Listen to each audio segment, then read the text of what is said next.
छत्तीसगढ़ लोक सेवा आयोग सीजीपीएससी के पूर्व अध्यक्ष टामन सिंह सोनवानी ने अपने भतीजे भतीजियों का चयन करवाने के लिए बड़ी साजिश रची थी। लीक करवाए गए पर्चे केवल 4 नहीं बल्कि कई और अभ्यर्थियों को मुहैया कराए गए थे। इसे लेकर जांच चल रही है। सीबीआई जांच में खुलासा हुआ है कि इसके लिए पहले नियम बदलवाए गए, रिलेटिव की जगह फैमिली लिखवाया गया और फैमिली से भतीजा शब्द हटवा दिया गया। साजिश को अंजाम देने की शुरुआत 14 जुलाई 2021 को हुई। उस दिन सोनवानी के निर्देश पर रिलेटिव रिश्तेदार के स्थान पर फैमिली परिवार शब्द को बदलने का प्रस्ताव बोर्ड में रख दिया गया। आइए एक खास रिपोर्ट आपको दिखाते हैं। नौकरी के बदले 45 लाख रिश्वत का मामला। टॉप 10 सूची में था तीसरा और चौथा स्थान। पूर्व चेयरमैन टामन सोनवानी हुए गिरफ्तार। बजरंग पावर के डायरेक्टर को किया गया गिरफ्तार। एसके गोयल हैं बजरंग पावर के डायरेक्टर। गोयल पर नौकरी के लिए रिश्वत का आरोप। रिश्वत से बेटे बहू को बनाया डिप्टी कलेक्टर। 2023 में चयनित मेरिट सूची में संदिग्धता। शशांक भूमिका की मेरिट सूची में संदिग्धता। सीजीपीएससी के अधिकारियों पर एफआईआर।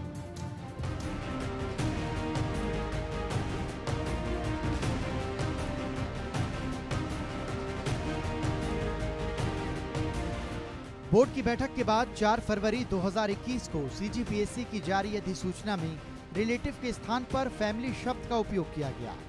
फैमिली को पति पत्नी, बेटा बेटी, दत्तक पुत्र, दत्तक पुत्री, पुत्र वधू, दामाद, दत्तक पुत्र की पत्नी, दत्तक पुत्र की पति, पौत्र और पौत्री के रूप में परिभाषित किया गया। बैठक में ये भी तय हुआ कि सीजीपीएससी के अध्यक्ष और सदस्य का कोई भी करीबी रिश्तेदार या परिवार का सदस्य परीक्षा में शामिल होने की स्थिति में उक्त अध्यक्ष और सदस्य आयोजित परीक्षा की प्रक्रिया से खुद को दूर रखेंगे। सीबीआई के मुताबिक फैमिली की परिभाषा से भतीजा शब्द हटा दिया गया है। ये शब्द हट गया और टामन की खुद को चयन प्रक्रिया में शामिल रखने की राह बंद नहीं हुई। ये सारी कवायद नितेश और साहिल भतीजे को पीएससी 2021 में चयनित करवाने की थी। परिवार की परिभाषा से भतीजा शब्द हटने से उन पर पक्षपात का आरोप भी न लगे। सीजीपीएससी की प्रक्रिया के नियम में स्पष्ट रूप से उल्लेख है कि पीएससी के अध्यक्ष और सदस्य के करीबी रिश्तेदार परिवार के सदस्य परीक्षा में शामिल होते हैं। उस स्थिति में खुद को आयोजित परीक्षा की प्रक्रिया से दूर रखना है। इस तरह के पूर्व के एक मामले में अध्यक्ष ने बेटे परीक्षा में शामिल होने की पूरी प्रक्रिया से खुद को बाहर कर लिया था। इसके लिए उन्होंने लिखित में आवेदन भी दिया था। टामन सोनवानी ने पीएससी अध्यक्ष की कुर्सी मिलते ही शुरू किया खेल। घर के लोगों के साथ कांग्रेस नेताओं और अफसरों के बच्चों को बनाया अफसर। टामन ने ये काम पूरी प्लानिंग के साथ किया। इस काम के लिए टीम बनाई। टामन ने अपने करीबियों को शामिल किया और कुछ नियम भी बदल डाले।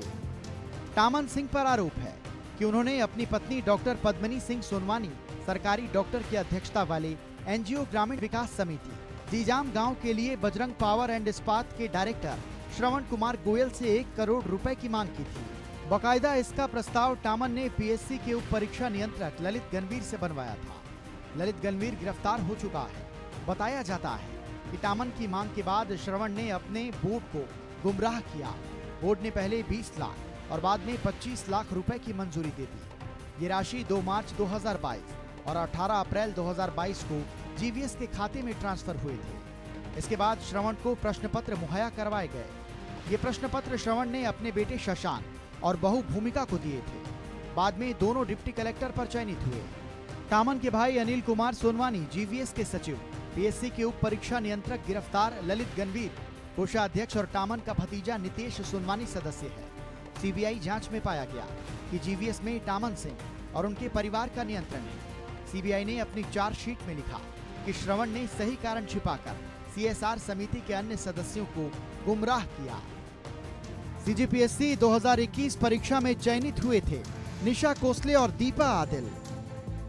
निशा कोसले और दीपा आदिल दोनों ही टामन सिंह सोनवानी के हैं रिश्तेदार। पूर्व परीक्षा नियंत्रक आरती वासनिक और अन्य अज्ञात की भूमिका पर जांच जारी। किशोर ध्रुव तत्कालीन पीएससी सचिव का बेटा सुमित का हुआ था चयन। सीबीआई ने 7 मोबाइल, 1 लैपटॉप को किया जब्त। जब्त डिवाइस जांच के लिए नई दिल्ली भेजा गया है। डिवाइस के डेटा, डिलीट डेटा रिकवर किया जाएगा। डेटा और डिलीट डेटा पर एक्सपर्ट ओपिनियन मांगा। सीबीआई सीजीपीएससी 2021 परीक्षा में डिप्टी कलेक्टर और अन्य पदों पर चयनित अन्य उम्मीदवारों और निशा कोसले और दीपा आदिल के चयन के संबंध के खिलाफ जांच कर रही है। निशा और दीपा दोनों ही टामन सिंह सोनवानी की रिश्तेदार हैं। साथ ही पूर्व परीक्षा नियंत्रक आरती वासनिक और अन्य अज्ञात व्यक्तियों की भूमिका पर भी जांच जारी है। इसके अलावा तत्कालीन पीएससी सचिव जीवन किशोर ध्रुव का बेटा सुमित ध्रुव डिप्टी कलेक्टर के पद पर चयनित हुआ है। एफआईआर में उसका नाम है। सीबीआई सभी के खिलाफ जांच कर रही है। सीबीआई ने आरोपियों से 7 मोबाइल और 1 लैपटॉप जब्त किया है। इन्हें जांच के लिए सीएफएसएल नई दिल्ली भेजा गया है। इन सभी डिवाइस में मौजूद डेटा और डिलीट डेटा रिकवर कर एक्सपर्ट ओपिनियन मांगा गया है। पीएससी के पूर्व चेयरमैन टामन सोनवानी और कारोबारी एसके गोयल की गिरफ्तारी के बाद सीजीपीएससी की परीक्षा के गड़बड़ झाले की परतें खुलती जा रही हैं। भाई भतीजों को अफसरी देने के मामले में कई हैरान कर देने वाले खुलासे अब तक सामने आ चुके हैं। टामन ने कुछ ऐसे नियमों में बदलाव किया जिससे अपनों को अफसर बनाने का रास्ता आसान हो सके। 2014 से नियम था। इस नियम के तहत प्रीलिम्स एग्जाम स्टेज 1 के कुछ दिनों बाद मॉडल आंसर आएगा, फिर उसमें दावा आपत्ति होगी, फिर संशोधित मॉडल आंसर के साथ रिजल्ट आएगा। 9 मार्च 2017 में नियम में संशोधन होता है कि 20 प्रश्नों से ज्यादा अगर डिलीट करने की नौबत आती है तो परीक्षा फिर करवा सकते हैं। लेकिन इस समय भी दावा आपत्ति के बाद संशोधित मॉडल आंसर दिया जाता था। लिहाजा टामन सोनवानी ने पूरा नियम ही बदल दिया और संशोधित आंसर देने के नियम को ही हटा दिया। इससे हुआ ये कि अभ्यर्थियों को पता ही नहीं चलता कि क्या संशोधन किया गया है, कितने में आंसर चेंज किया गया है। नियम इसलिए बदला गया जिससे कोई ऑब्जेक्शन न खड़ा कर सके। सीजीपीएससी एसएससी 2021 में 6 प्रश्नों को डिलीट कर दिया गया और 9 प्रश्नों का उत्तर चेंज किया गया, जिससे इन सवालों को ऑपरेट कर रिजल्ट को कंट्रोल किया जा सके। एक्सपर्ट ही प्रश्नों का चयन करते हैं और उत्तर का भी। इससे ये समझ में आता है कि ह्यूमन एरर 1 से 2 हो जाएगा, लेकिन 15 से 20 प्रश्नों में गलती कैसे हो सकती है। वहीं पीएससी के तत्कालीन सदस्यों की भूमिका पर भी सवाल उठने लगे हैं। प्रीलिम्स में बहुत हल्के सवाल पूछे जाने और बाद में उनको विलोपित करना, जैसे मुख्यमंत्री भूपेश बघेल के भेंट मुलाकात का दिन कौन सा है, मेंस परीक्षा में पेपर कठिन बनाना और उसको लीक कर अपने लोगों को 150 से ऊपर नंबर दिलवाना, इंटरव्यू के दौरान दूसरे छात्रों को जानबूझकर कम नंबर देना और अपनों को ज्यादा नंबर देने की बढ़त दिलाना है। यही कारण है कि अपनों का सिलेक्शन किया गया और अच्छे स्टूडेंट होने के बाद भी दूसरों को कम नंबर मिले। सीजीपीएससी घोटाले का मामला खुलने के बाद हाईकोर्ट ने 2021 की पीएससी परीक्षा के टॉपर्स की लिस्ट को होल्ड कर दिया। टामन के करीबी के एनजीओ को 45 लाख देने के कारोबारी एसके गोयल के बेटे शशांक और बहू भूमिका डिप्टी कलेक्टर तो बन गए, लेकिन उनकी कहीं पोस्टिंग नहीं हो पाई। कोर्ट ने इनको होल्ड पर डाल दिया है। वहीं टामन सोनवानी के करीबी रहे पीएससी के डिप्टी कंट्रोलर ललित गणवीर की पोस्टिंग पर भी आपत्ति आने लगी है।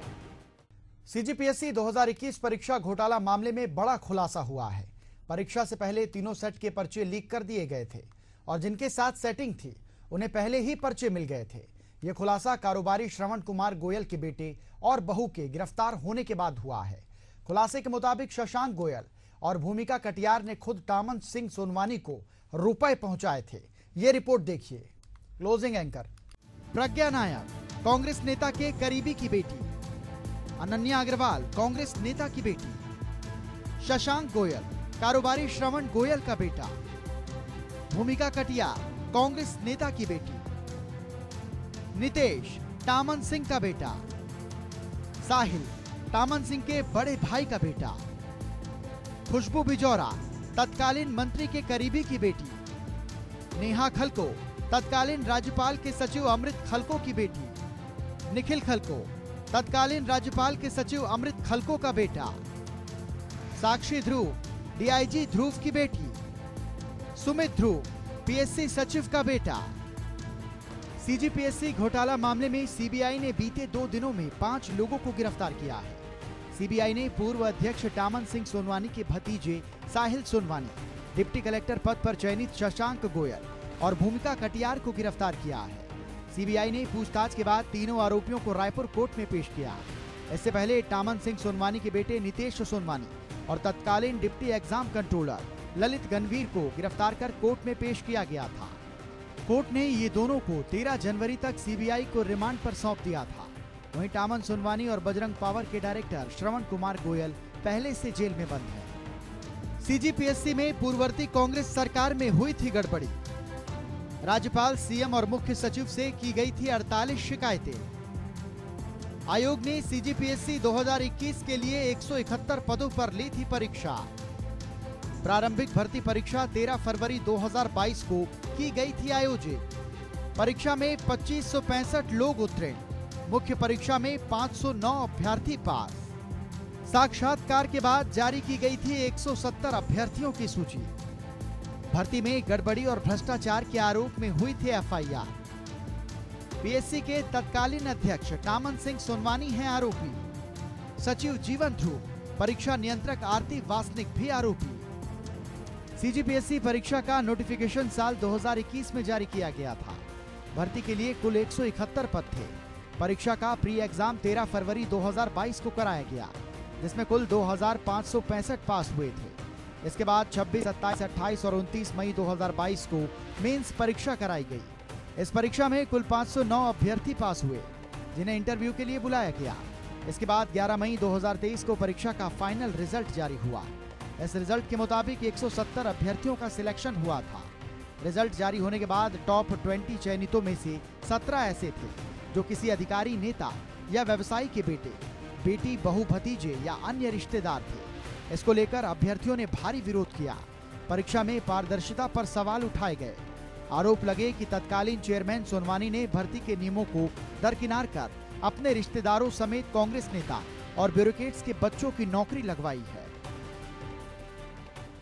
सबसे बड़ा सवाल है कि भर्ती घोटाले के बारे में तत्कालीन कांग्रेस सरकार अनजान थी या जानबूझकर होने दिया गया। सीबीआई सूत्रों के मुताबिक इसमें कई नेता शामिल हो सकते हैं। जिस तरह से पीएससी घोटाले की परतें खुल रही हैं, उससे रसूखदारों की नींद उड़ गई है। कई ऐसे कांग्रेसी नेता हैं और अफसर हैं जो इस जद में आने वाले हैं।